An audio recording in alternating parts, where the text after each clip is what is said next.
Today is release day for the Kayo Armory Deck, the first in a much anticipated product line of out-of-the-box ready constructed decks. And with the Kayo deck list now public knowledge, one thing caught a lot of folks by surprise. The build is 100% no miss. That's right, no Blood Rush Bellows, no Reckless Swing. Every single card in the deck is a hit when discarded. This new player product streamlined playline lets newbies put their heads down, chuck cards with zero fear of missing, create their might, and go hard. Now, as an entry-level product, the need for deck upgrades is absolutely certain. But in doing so, is there a solid argument for maintaining the no-miss build? Or, in order to be competitively viable, does the deck need to include such cards? A huge shout out to our channel members for supporting what we do here. If you want to get involved with the channel and the Dice Commando community, please consider joining as a channel member. Remember, these videos are only possible with your support. You can show that support with a like, a subscribe, and by leaving us a comment and sharing your feedback. Community first, and go Commando. Hey folks, so just one quick aside before we get into the meat of today's video. Now, for a lot of today's discussion, we're going to be intentionally ignoring the allocation or supply potential problems of this product. But I do want to point out that it's actually a really good opportunity to kind of figure out where your priorities should lie with your local game store, right? So Travis over at Fab Foundry, one of my partners, Gungai Games, the place where I host all of our stuff, both of them are taking very similar approaches in their limited allocations. Both of them were not given as much product as they wanted, right? I'm not going to tell you how much. Doesn't matter, but it's not a lot. And this is very similar situations across the globe that what we've heard. And both of these stores, what they're doing is they are going back, they're looking at their armory attendance, and they're making sure that the folks that are attending their armories are the ones with first crack at this. Now, does that address the new player walking into the store issue? No, it does not.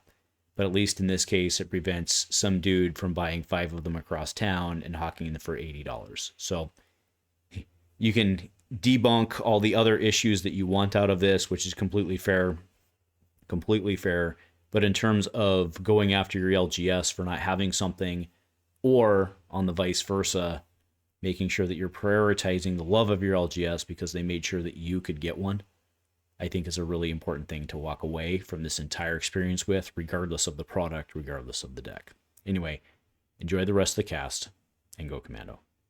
Hey there, my flesh and blood friends. Welcome back to Dice Commando and Go Again, a fabulous cast. And thanks for checking in here on your Flesh and Blood Friday and wishing those of you who are going out best of luck in the final PQ weekend. It's going to be an interesting one. Again, with this product having released, the chess piece is going to have some impact. We've seen people doing some crazy things, but you know, things on paper, things on Talishar always look different once you get them on the table, now don't they? So This week was a big one. I mean, today's a big day, right?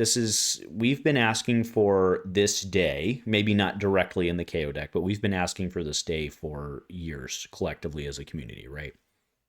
A release of a ready-to-play, go to the store, buy off the shelf, a classic constructed, ready product. Been asking for it for years. Now, we got the deck list earlier this week. And yeah, it came out with some significant debate, right? On all fronts, on all sides, right? And if I'm being honest, much of that, again, on both sides, on all fronts, was pretty reasonable, right? Of course, you have the immediate reaction. You then have the immediate reaction to the reaction. And then you have the reaction to the people having the reaction, and so on. But once stuff starts, really distilling down, you get kind of the core of the topic, which is, the deck list did not include some staples that I think a lot of us thought were going to be in there, like Blood Rush Bellows. I personally thought Reckless Swing would be in there, something like that, right? So, as we go into this, I'm curious.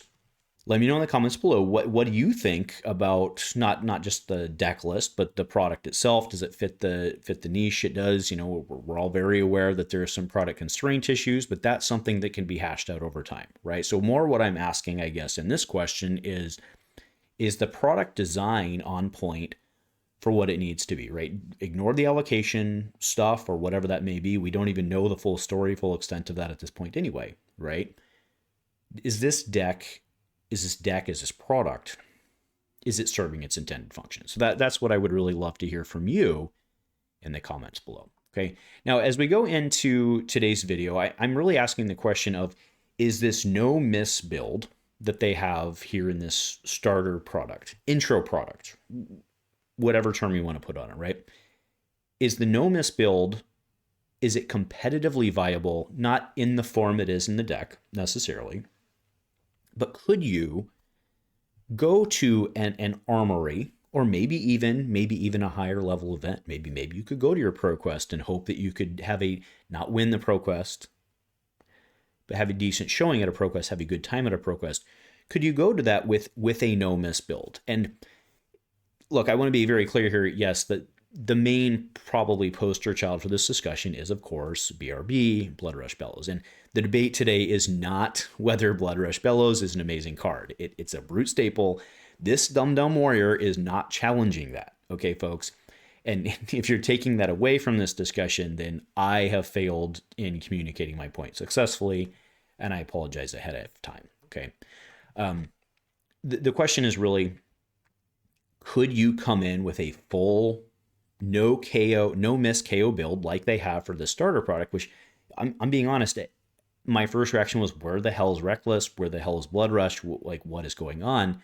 As I really started to think about it, having the no, like, it kind of makes sense, right? They can just go in, put their head down, and just go KO, go burr, or whatever the kids say these days, right? There's logic to that. As a side note, I do think, actually, now that I've had a couple days to mull this over, I think there's actually more argument for the fact that there's no sideboard options than any other of the includes.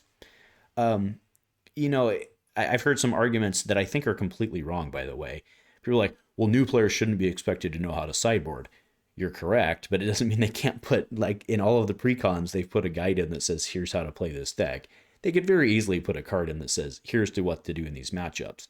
And someone's like, well, they shouldn't be expected to do that. And I actually hard disagree. And I think that's the actual miss here, is the lack of Oasis Respite and stuff like that to give them, like, the deck right now has no sideboard, has no armor options. This deck runs into an armory with 0 AB.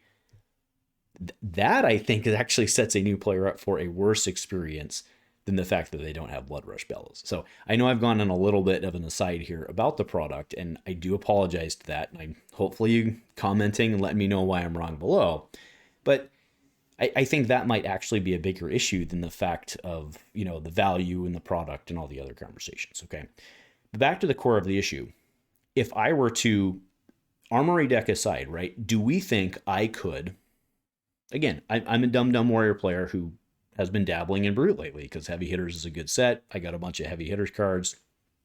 I got some Brute cards to play with. I've even built a KO Blitz deck. That's right. I built a KO Blitz deck. Okay. Could one come in with a no miss build? Now, it's a big ask, right? There's a lot of really good, quote unquote, no miss cards out there. Okay. The aforementioned Reckless Swing, the Closer, Blood Rush Bellows, your main tool, your main tool.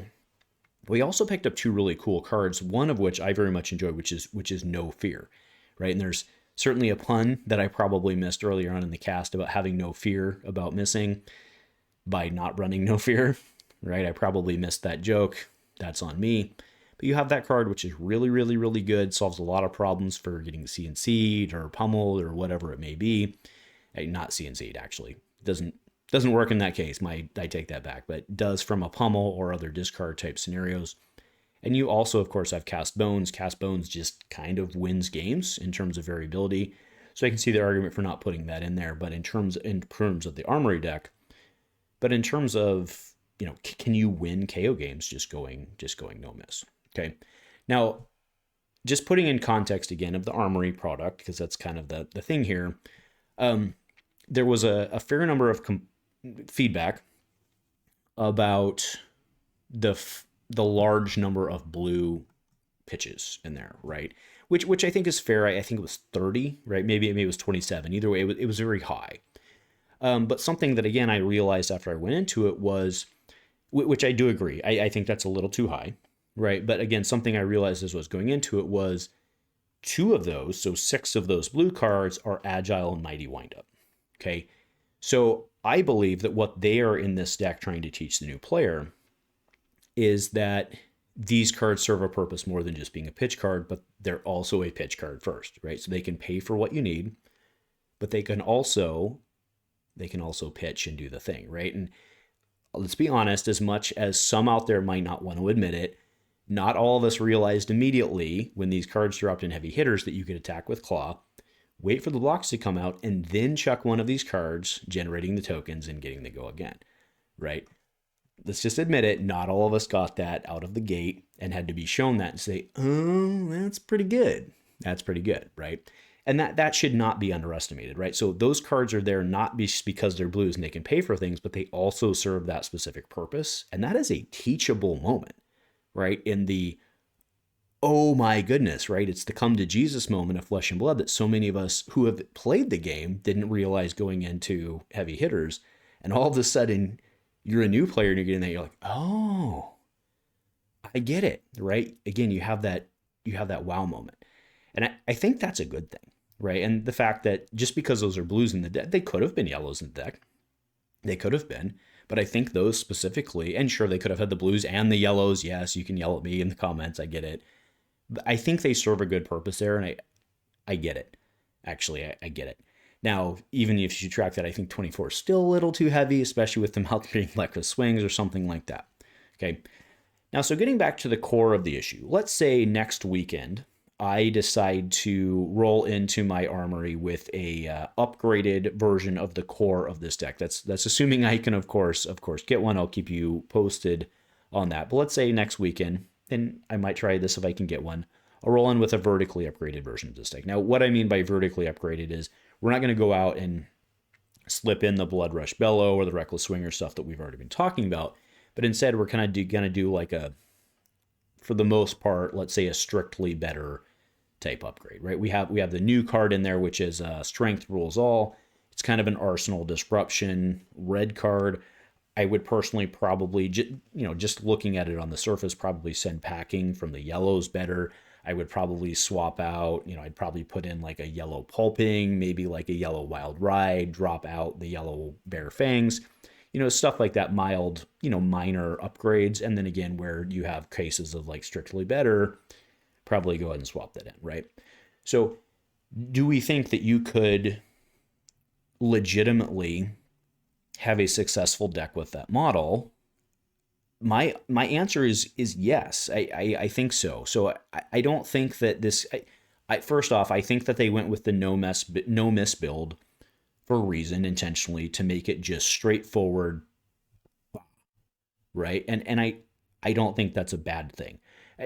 I do think there would have potentially been learning opportunities through having a couple misses in there, right, to teach them kind of how Brute works in the real world.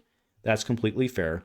But I don't think there's a bad thing to just the learning of going in this. Also, I think something that folks are really underestimating is that there is kind of a learned combo setup within this. Now, Savage Beatdown, right, is one of the reprint Majestics. It's, some of the feedback. Again, it's like $150, something like that.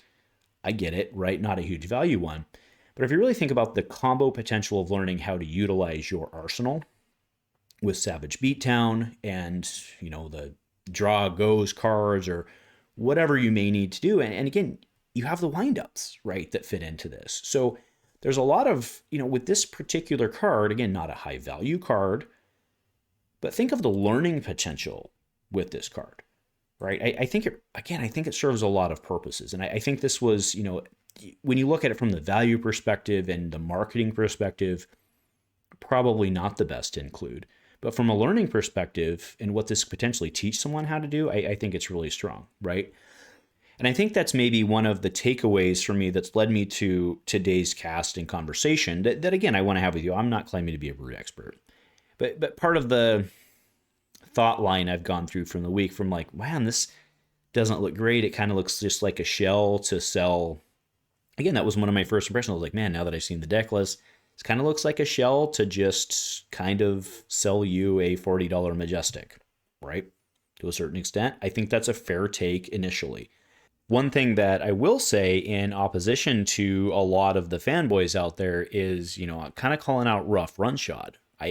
This is an amazing, amazing KO card. The problem is KO's almost halfway to LL. So to call this as a high value card is a very, very, very short-term aspect, because once KO goes away, this is a crud brute card. So to argue that this is a huge value card, I think is a little bit of a disingenuous statement, considering, in theory at least, again, barring the allocation stuff, how long this is supposed to potentially sit on the shelves.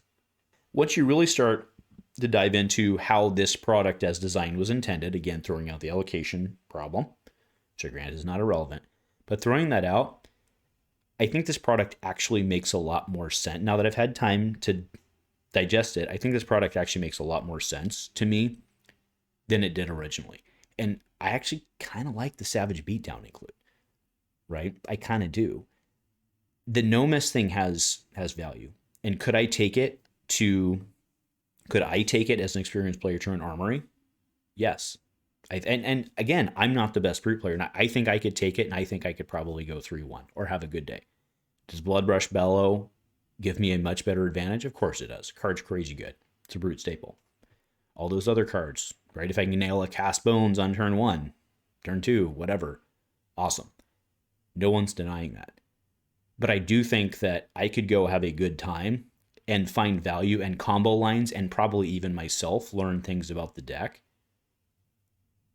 with, again, that vertically upgraded deck, right? I'm not talking the Armory deck itself out of the box, which I guess that carries, but I'm talking a vertically upgraded one. I think I'd have a good time. So anyway, that's my take. I do understand that at this point, if you're still here at this point, you're probably not the one making this comment, but I understand that people may be like, hey, you're just an LSS shill. I get it. Fair enough. You're welcome to your opinion. I was pretty disappointed not disappointed. I thought there was a lot of room for improvement in this product when I first saw it.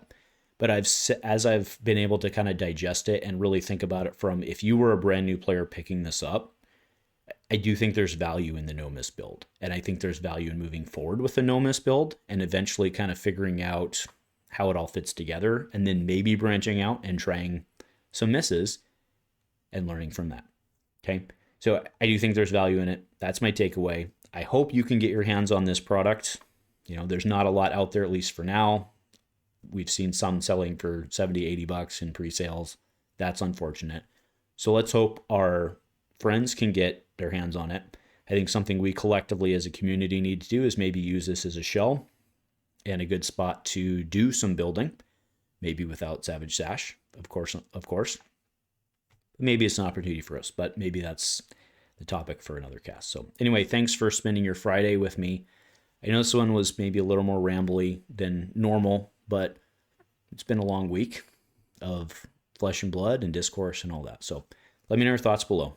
Nothing else, my friends. I really appreciate you. And go Commando.